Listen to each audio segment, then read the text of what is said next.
What's up guys, it's Austin. Welcome to today's vlog. Today I'm going to be reading some scary, true Skinwalker hauntings. These get pretty creepy, so let's get started. First story is On the Res Alone at Night. My uncle and cousin saw a large deer on the side of the road. When they got closer, it hopped over the fence like a bipedal man. One time driving back from Gallup, my dad saw an old Navajo woman walking on the side of the road. When he slowed to offer her a ride, she took off into the plains, quickly with inhuman speed. Once when I was a kid, my family was at my aunt's house, which is in a rural secluded area, when we were toyed with by a few entities. They would make animal noises, and when we looked to the direction from which the noises were coming from, they would turn a flashlight on and off. The noises would come from all directions in increasingly shorter succession. Usually when I'm there on the reservation visiting alone at night, I will feel the presence of evil and dread. Panic and paranoia will wash over me, and as sudden as it comes, it will leave. Next story. They ran away on their back legs. So this happened about 12 years ago. My family owns a farm in the heart of an Indian reservation. One winter I was home for Christmas taking care of the farm while my parents were away Christmas shopping. As I was home by myself way late in the night, I hear all our cows freaking out. I knew it had to be the wild dogs that are rampant in this area. So I throw on some boots, grab a shotgun, load it up, and I head out to the field. This was a perfect scenario for a horror movie. It was cloudy, but there was a full moon, and it was breaking through the clouds just right to light up all the snow. I ran out into the middle of the field, and just in time I see two dogs. They were standing up facing each other and fighting. I think,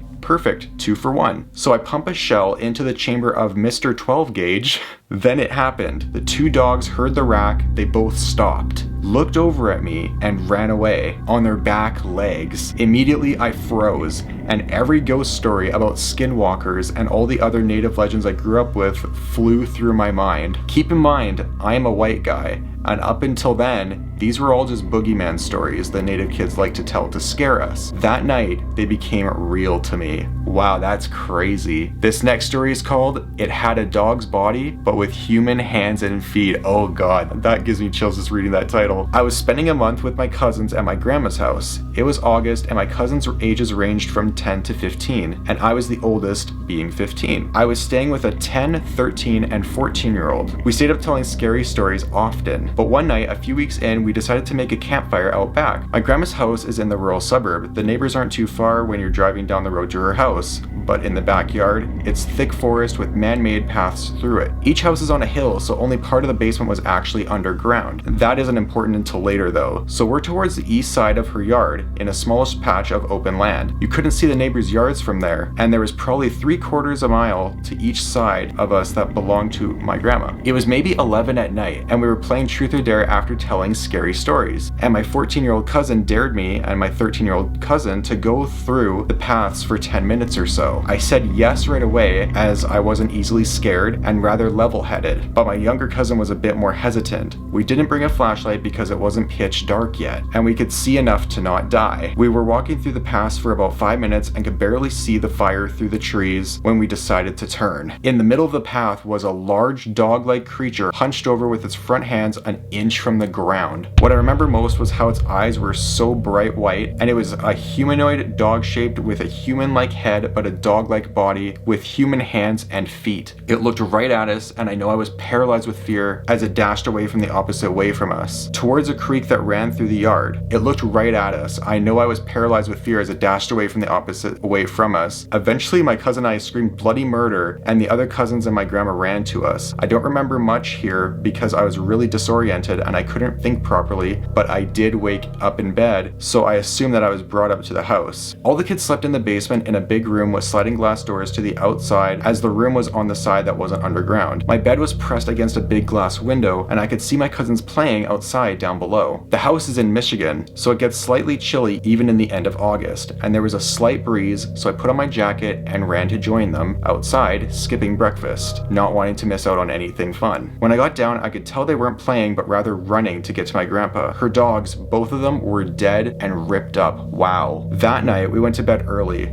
I woke up at maybe 2 in the morning because I felt something hit my head. My cousins were all sitting on the double bed opposite of me on the other side of the room. There's one bunk bed, 2 double beds. The double beds were for me and my 14-year-old cousin. They were being quiet and staring at me. The 13-year-old nodded his head toward the window. I froze. They all looked afraid. I turned my head slightly to the side and I saw a really messed up looking face pressed to the window with gaping eyes looking down at me. Holy that is terrifying. I screamed so loud and it bolted. My grandma called the police after I told her what happened and they found nothing. I went home after that and I've never been there during the night again. I would never want to go back to that house ever again, unless it was to investigate skinwalkers, then I probably would. This next one is called It Was Neither Fully Human Nor Fully Animal. In July 2004, near Gallup, New Mexico, I had my first and only encounter with a skinwalker. Before this, I used to say, I'll believe it when I see it. Well, I'm a believer now. What I saw was not full human nor full animal. I was moving and had just completed the cleaning and was with my 10-year-old son. We had called it a night and we were headed to our new place. As we walked out the front door, I saw a figure move from behind my neighbor's car to a nearby tree that stood between our apartments. It didn't have red glowing eyes, snarling teeth, or a rotten smell. It did move quickly, but not quick enough to avoid the light from a nearby light post and the porch lights. It didn't look at me or come towards me. It moved as if it were trying to avoid to be seen. I was within 15 feet of it, but I did not look back to fully inspect it. No kidding, I'd be like bolting out of there so fast. What I saw was a wolf-like animal that sort of resembled the Beast in The Beauty of the Beast, just not cartoonish. It had brown fur that completely covered it.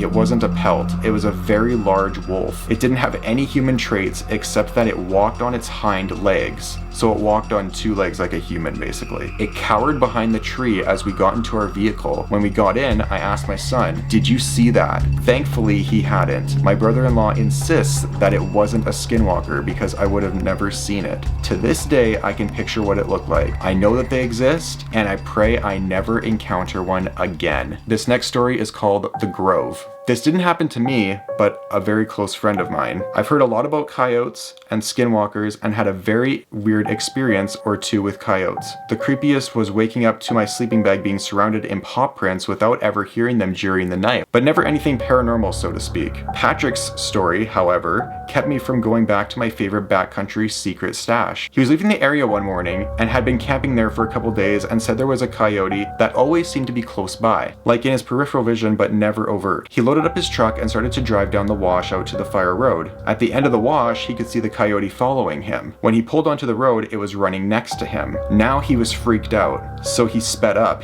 He said he was going 35 or so, and it was running along beside him. Definitely not possible. When he looked back, the coyote was running on 2 legs and was wearing what Patrick said looked like buckskin pants. An instant later, it was a person wearing a coyote fur keeping pace with his truck. When he looked again, it was gone. We never went back to the Grove after that. Next story. It was like it knew what it really was. I decided to join my bestie Karen for a 3-day stay at her grandmother's place on the res. Her grandmother lives near a place called Tuba City, Arizona, in the middle of nowhere but surrounded by rural homes. We go to college together and I was kind of interested to know about Navajo tradition. The first day we stayed, it was pretty chill, nothing out of the ordinary, but then her grandma, not that old, around 67, said that a stray dog came out of nowhere and wouldn't leave. It did act kind of strange and ugly looking. Black shaggy coat, looked like a mix between a German Shepherd and a lab. That night, we were watching a movie in the living room. Had big windows that looked out into the front where the cars were parked, nothing fancy. With the curtains wide open, Grandma was in the kitchen cooking dinner and we were watching the movie. Next to the window is a medium bookshelf where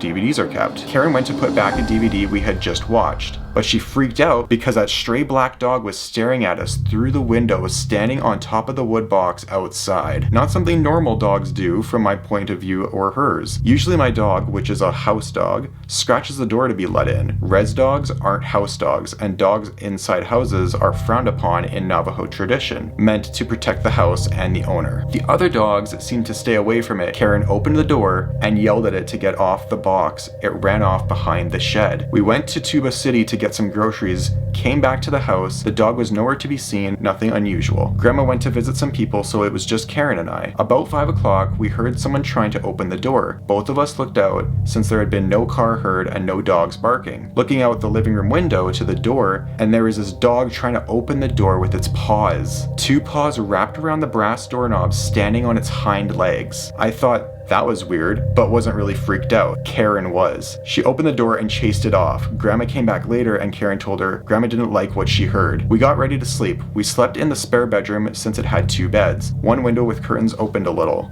We turned off the light, but there was a sound coming from on top of the roof. Oh dear God. Pitter-patter footsteps and scratching sounds and panting. It then sounded like it jumped off onto the large plastic water barrel they had. At first we heard what sounded like barking, but as it grew louder, the other dog seemed to be barking at something also. But all of a sudden, something was running around the house barking, and it was no dog. Nope, it wasn't. This barking sounded human. A deep male voice barking like it knew that we knew it wasn't a dog. Woof, woof, woof, ruff, ruff, arf. Just exactly like that, adding the W's, R's, and A's. Then panting again by the window and we started freaking out. Karen decided to, in my opinion, was stupid, open the curtains to look out. Yeah, that is stupid. There was the stray dog on its hind legs looking into our bedroom, but this time, and what I thought were 2 black holes in the neck and another pair of eyes twinkled, and the paws were deformed looking hands with overgrown, somewhat thick and sharp fingernails. Again, both screaming and shutting the curtains closed, Grandma came running through the door and seeing it. First thing she did was grab ashes from the fireplace, load 3 shells into the shotgun from under her bed, bless herself in Navajo, and went outside to shoot it, yelling in Navajo about how the thing wasn't welcome there and to get the hell out of there, for it to go linger somewhere else. Them both being traditional, the next day they called the medicine man to come over and put cedar in. He prayed over everyone with cedar smoke and an eagle feather and blessed the place. He also made us eat bitter herbs called eagle's gall and gave me an arrowhead. Apparently I needed to carry one for protection and a little pouch called corn pollen. Seems to work pretty well. The medicine man said that the dog was a skinwalker, which in Navajo is a long word, but I call them Yoshis. The body of the stray dog, which was killed by the skinwalker, made an illusion so we wouldn't know it wasn't a real dog. He said that Yoshis tend to harm people by using some sort of human bone straw to spit at someone. Think spitballs, but deadlier, and get human bones into them. Doctors can't detect it, but the medicine man that day pulled a piece of human skull out of Grandma's right shoulder, pretty big, about 2 inches long and 1 centimeter thick. It was real, because we watched him pull it out of her. That was intense. Wow, yeah, no kidding. Those were some pretty intense stories. I couldn't imagine if I encountered a skinwalker at that window right there. I have a window above my bed, as you guys probably know if you watch a lot of my videos. I'm scared of black-eyed children being at my window, skinwalkers now. It's a wild ride living in a basement. But anyways, I hope you guys enjoyed those true scary skinwalker hauntings, found them very creepy and interesting. With that being said, please don't forget to comment, like, and subscribe, and I'll see you guys in the next video. Peace.